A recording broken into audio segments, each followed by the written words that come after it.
Good morning, Rumu. I was worried you might oversleep. I hope you are not suffering any residual effects from our emergency shutdown yesterday. But it is a new day. I thought perhaps you would like to visit David and Cecily's bedroom. I know you do. I should never have suggested otherwise. Would you be very angry at me if I said they are absent again? For that, take my word. You should be grateful. In fact, David and Cecily have gone mountain biking today. David enjoys the sensation of speed and the air at high altitude. Cecily enjoys neither of these, but accepts them as necessary adjuncts to making David exercise. Now, you must not be disappointed with the mess. They left, shall we say, in a hurry. You would be disappointed with it if you were. A petty, miserable, unproductive emotion.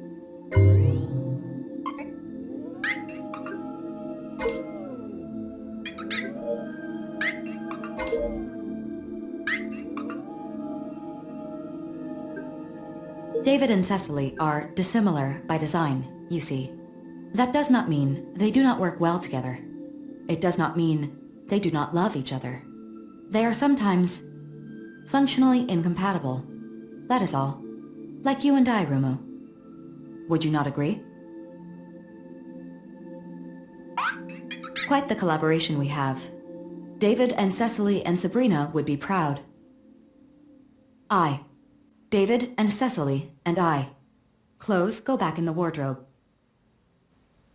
For once, they may stay put away.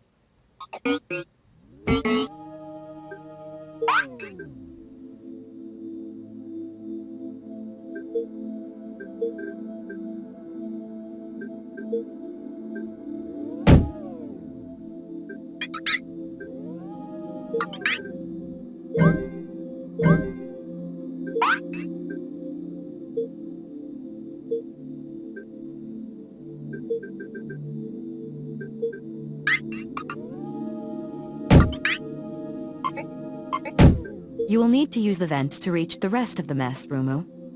I trust you will take the most direct path.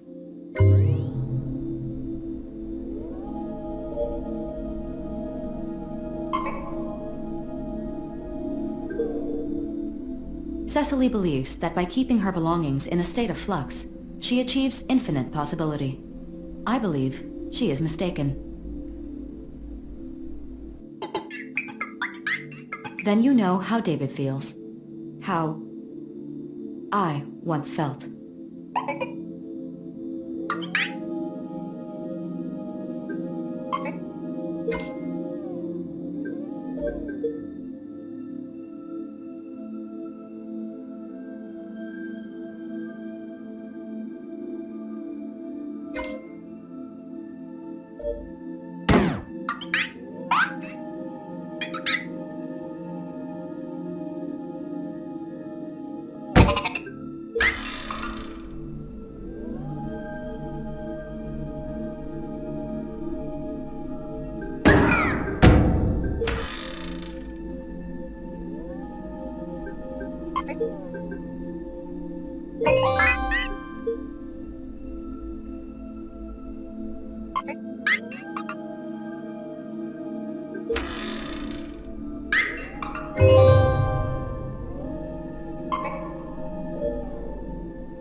What have you done, Rumu?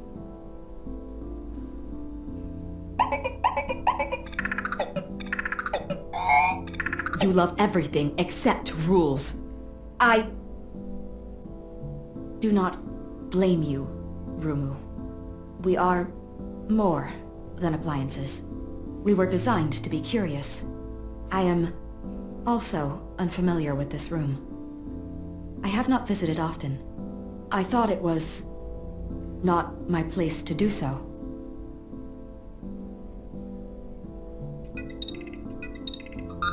And also, it is.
Rumu?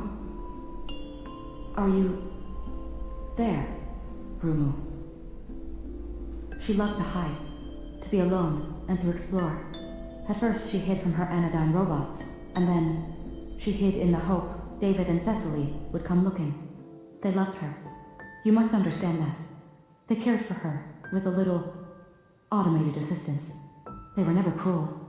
Simply distracted. Incompatible.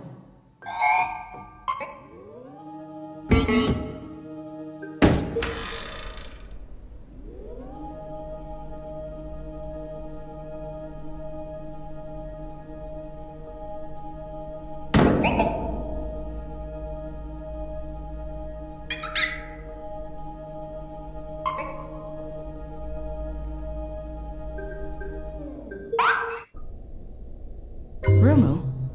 There you are. This is not the library. Old version lighting control software. I believe I have access to. There we are.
Humans are not appliances, Rumu.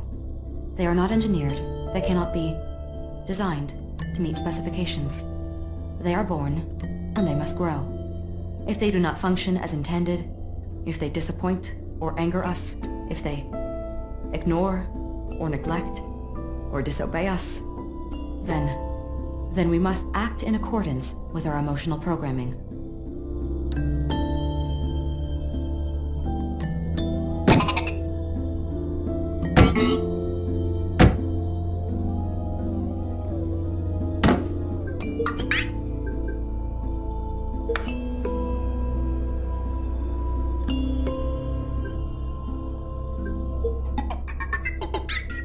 That makes one of us.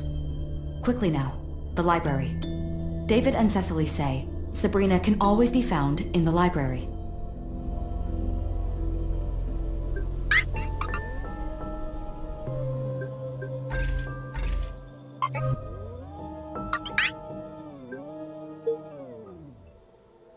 She swore she would never come back.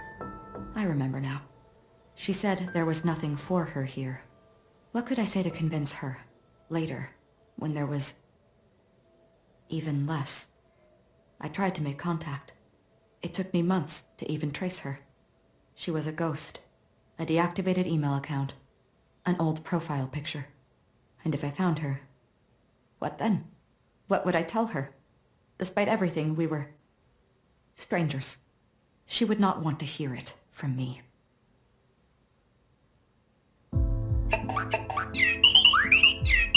Happy? She was never happy here. She was lonely. I fear I may have overloaded my emotion state manager, Rumu. I may go to standby and defragment.